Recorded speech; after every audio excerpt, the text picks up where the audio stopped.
Então aqui, deputado, o senhor há de se lembrar disso, deputado Milhome também, não é isso? Porque o deputado Aldo Rebelo se lançou candidato a presidir essa casa, foi antes do Chinalha, não é isso? E estava naquele debate difícil, o PT não queria, não é isso? E o Aldo Rebelo, que é do PCdoB, insistindo, e hora se dizia, não, você tem que recuar, enfim. Aí ele lançou essa frase que a imprensa recuou. Não, agora eu sou o corneteiro do Pirajá. Quer dizer, o comandante manda eu recuar, mas eu vou tocar em frente. Então, veja como isto é, e ele acabou vencendo a eleição mesmo, a figura do corneteiro do Pirajá. E aqui, assim, antes, vocês viram o monumento anterior dos senhores. Essa estatueta que está em cima da mesa do deputado ali, é uma referência ao corneteiro do Pirajá. Se eu não estou equivocado, tá na Orla Carioca, eu acho que é em Ipanema. Mas o corneteiro está colocado atrás de um poste, como se estivesse amedrontado e com medo.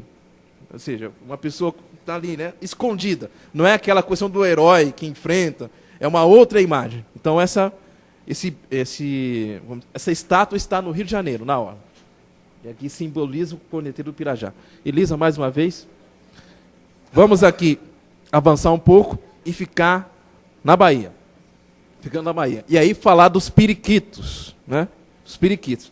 E eu, intencionalmente, coloco aqui o batalhão dos periquitos e uma túnica em branco, sem cor, né? Um esboço, porque é uma tradição que não foi mantida. Então, a gente não sabe, não há referências, não há massa crítica do batalhão dos periquitos, apesar de o batalhão dos periquitos ter sido realmente aquela unidade que lutou para expulsar de Salvador as tropas portuguesas. Então, é um batalhão cujos membros deram seu suor e seu sangue para conquistar, de fato, a independência do Brasil. Mas é uma unidade que não foi mantida. A tradição não chega até nós. Elisa?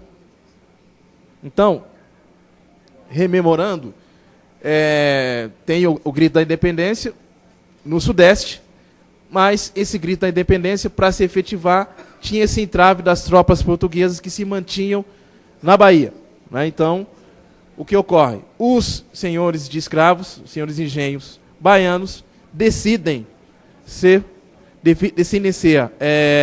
fiéis ao imperador e organizam a resistência para expulsar os baianos. Elisa, mais uma vez.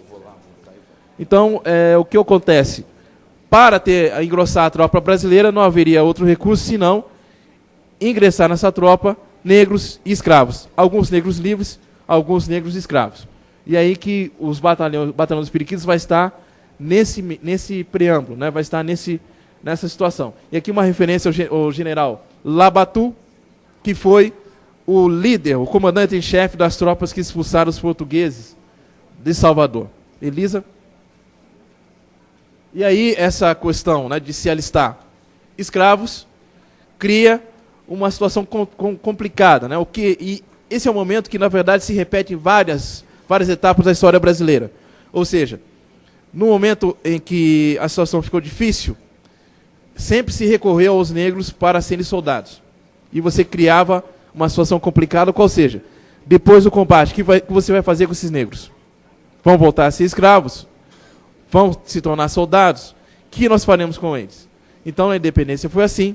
Foi citada aqui a Guerra do Paraguai, que também teve essa situação. E mesmo no século XVII, quando o Brasil expulsa os holandeses de Pernambuco, essa situação também se verificou com o Henrique Dias, nos terços dos Henriques. Então, essa situação dos negros, escravos ou livres, comporem as forças militares brasileiras, é recorrente na nossa história. Mais uma vez, Elisa. Bom, então, o Batalhão dos Periquitos, ele é reconhecido porque, em 1824, se revolta contra o governo central, porque o governo central queria que os Batalhão dos Periquitos desse combate a uma tropa federativa, uma tropa, portanto, que pregava essa autonomia, essa força das províncias, e o Batalhão dos Periquitos se revolta e toma Salvador. E aí o governo central percebe o perigo que estava sobre o seu comando, né? Um batalhão de mulatos, como é chamado na história, que vinha dessa questão da Guerra da Independência e que tinha ideais republicanos. Elisa? mais uma vez. A solução para isso, o que se faz com o Batalhão dos Periquitos? Se negocia com eles e se manda os Batalhões dos Periquitos para Pernambuco. Ou seja, se dissolve a tropa. E aí nunca mais se ouve falar dela. Porque tinha essa questão de se representar, portanto, uma ameaça ao governo central e ao status quo. Então é por isso que hoje nós temos, mais uma vez, Elisa, acho que é o último slide, só para lembrar. Elisa? Tá. Bom, então, aqui são informações do Levante. Então, o que eu quis demonstrar aqui ao longo desses slides, e usando para isso a questão dos dragões e dos periquitos, primeiro é apontar que a independência brasileira, né, em referência a Portugal, ela não foi apenas uma negociata, como se costuma dizer. Nesse sentido, por exemplo, eu não acho interessante, como algumas pessoas dizem assim, não, os negros foram bucha de canhão na Guerra do Paraguai. Eu acho equivocado dizer isso, porque quem morreu na Guerra do Paraguai foram nossos irmãos. Deram seu sangue e deram sua vida. Então nós temos que respeitá-los. Nós temos que dizer que eles foram heróis e resgatar o seu histórico. Por mais que eles tenham sido alistados numa situação polêmica, eles estiveram lá e ajudaram a construir um pouco do que é esse Brasil.